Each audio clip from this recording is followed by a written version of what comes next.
Los evangelios han gozado de un lugar especial en la historia de la iglesia. Se acostumbraba a leerlos de pie y a escucharlos de pie. Su género narrativo y la sencillez en la que se narran los acontecimientos de Jesús hacen que de este texto un texto privilegiado. Tengamos una pequeña introducción al Evangelio de Mateo. El Evangelio en sí no dice nada acerca de su autor, no dice que lo escribió Mateo. Sin embargo, desde el año 125 después de Cristo, este Evangelio se lo conoce como el Evangelio según Mateo. Por supuesto, lo que se entiende entonces históricamente por la tradición es que este Evangelio fue escrito por Mateo. ¿Qué Mateo? Mateo, el discípulo de Jesús.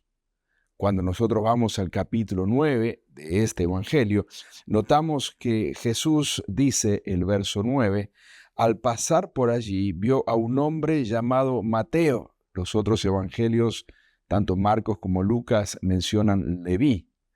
Este Mateo estaba sentado a la mesa de la recaudación de impuestos porque era un cobrador de impuestos. Vaya oficio para un discípulo y para un escritor de un evangelio tan importante como el de Mateo. Pero así, este cobrador de impuestos que estaba allí sentado en el banco de los tributos, cobrando impuestos, escuchó la orden de Jesús o el llamado de Jesús diciendo, sígueme. Y al instante, Mateo se levantó y lo siguió. Ese mismo día, Jesús cena en la casa de Mateo y junto con Mateo, por supuesto, lo que llegan a comer allí son recaudadores de impuestos y pecadores que terminan cenando allí en la casa de Mateo. Cuando los fariseos vieron esto, se escandalizaron. ¿Cómo puede ser que Jesús coma con este tipo de gente? Jesús dijo la famosa sentencia, no he venido a llamar a justos, sino a pecadores. Mateo, el escritor de este evangelio, es entonces uno de los pecadores que fue llamado por Jesús y fue cambiado y transformado en un discípulo suyo. Por lo tanto, lo que tenemos entonces en el evangelio según Mateo son los relatos de Jesús desde un testigo ocular que pudo estar presente en los acontecimientos que precisamente narra en este evangelio. En cuanto a la fecha del Evangelio de Mateo, hay dos opciones. Ambas lo ubican en una fecha temprana. Algunos que mencionan que Mateo fue el primer evangelio, debió entonces haberse escrito entre el año 44 al año 60 después de Cristo. La segunda opción es que Mateo haya sido el segundo evangelio después de Marcos, y en este caso la fecha sigue siendo temprana, pero en este caso iría del año 65 al año 68 después de Cristo. Ambas fechas tempranas coinciden entonces en que este evangelio, fue escrito antes de la destrucción del templo, que eso ocurrió en el año 70 después de Cristo. El propósito del evangelio en sí no lo dice el evangelio en una oración o en un versículo, pero sí uno al leer este evangelio, al estudiarlo, lo que puede entender entonces es que el evangelio fue escrito para defender el cristianismo ante los ojos de lectores mayormente judíos y probar que Jesús es el Mesías prometido desde el Antiguo Testamento. Y por supuesto enseñar acerca del reino de Dios, este reino de Dios que los discípulos a partir de ahora tienen que anunciar en todas partes, a todas las naciones, hasta el fin del mundo. Entre los escenarios que se puede notar en el Evangelio de Mateo y que son de singular importancia, el primero de ellos es el geográfico. La verdad que en el Evangelio de Mateo, como también en los otros evangelios, pero en particular en el Evangelio de Mateo, el escenario geográfico es muy importante, porque el ministerio de Jesús comienza en Galilea. Inicia en Galilea, hay un pequeño sumario allí en el capítulo 4, verso 12, citando una profecía desde el Antiguo Testamento, diciendo, tierra de Zabulón y tierra de Neftalí, camino del mar al otro lado del Jordán, Galilea de los gentiles. El pueblo que habitaba en la oscuridad ha visto una gran luz. Sobre los que vivían en densas tinieblas, la luz ha resplandecido. Desde entonces, Jesús comenzó a anunciar: el reino de Dios se ha acercado a ustedes. Por lo tanto, el escenario geográfico entonces en el Evangelio de Mateo inicia en Galilea de los gentiles. Por supuesto, también incluye algunas salidas esporádicas a las naciones vecinas. Y a partir del capítulo 16, cuando Jesús predice lo que acontecerá en Jerusalén, entonces encontramos específicamente del capítulo 21 al final a Jesús en Jerusalén.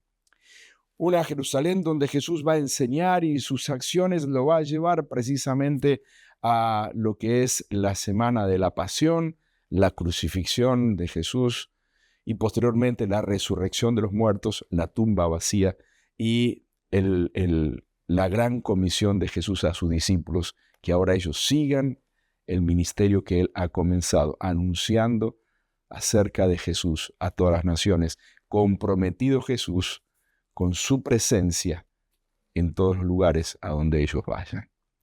El segundo escenario es el escenario político, que transcurre allí en la tierra de Israel es que la nación de Israel está bajo la opresión o bajo la autoridad y el poder del Imperio Romano.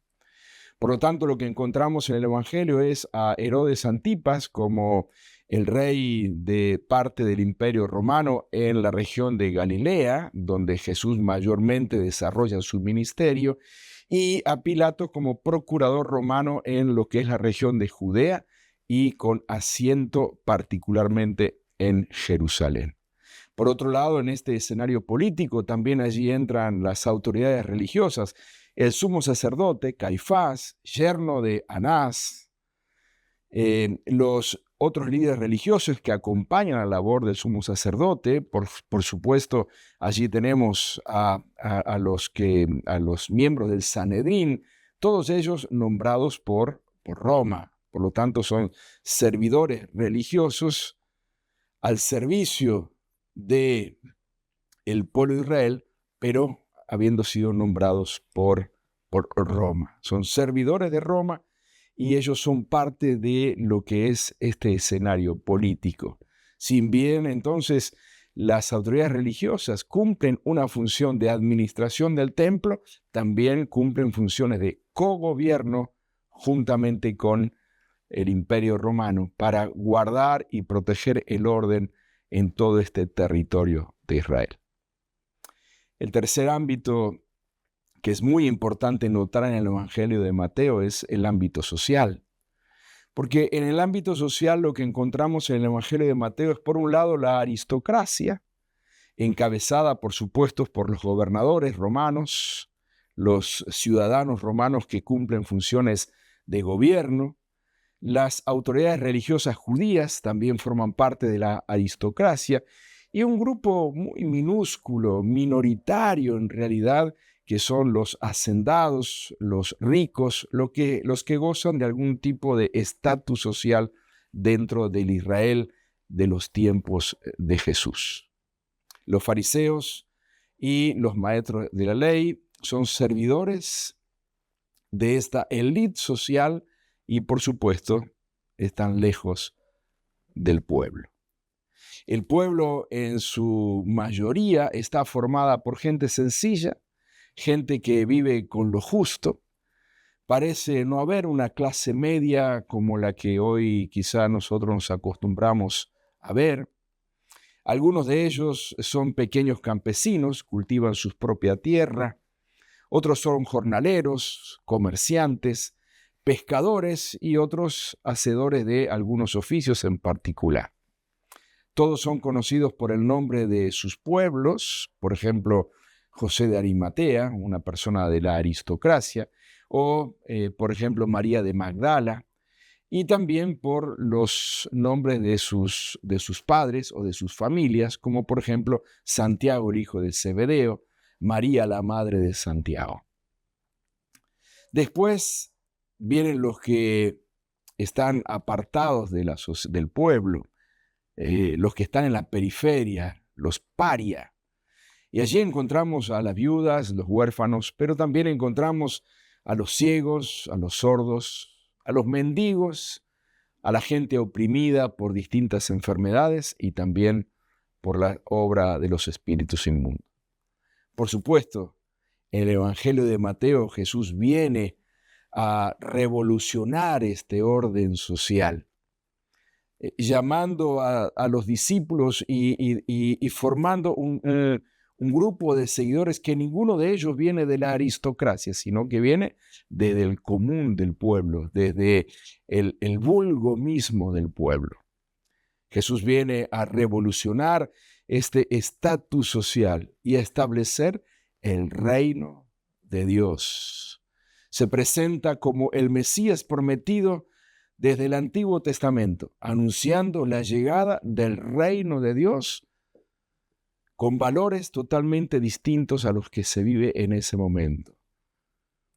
Para las autoridades, tanto políticas como religiosas, Jesús les es corto ahí. Para las autoridades políticas y religiosas, Jesús es incómodo, provoca incomodidad, porque viene a establecer un orden social diferente. Para el pueblo en general es un hilo de esperanza que, si bien van a intentar apagar, al final del Evangelio de Mateo lo que encontramos es el triunfo de Jesús. El triunfo de Jesús sobre los poderosos o sobre el poder del Imperio Romano, sobre el poder religioso de su época, sobre el poder de la muerte y sobre el poder mismo de Satanás. Acercarnos al Evangelio de Mateo nos presenta un triple desafío. En primer lugar, como estudiantes, para creer que Jesús es el Mesías prometido del Antiguo Testamento. Jesús es quien dijo ser, el Hijo de Dios.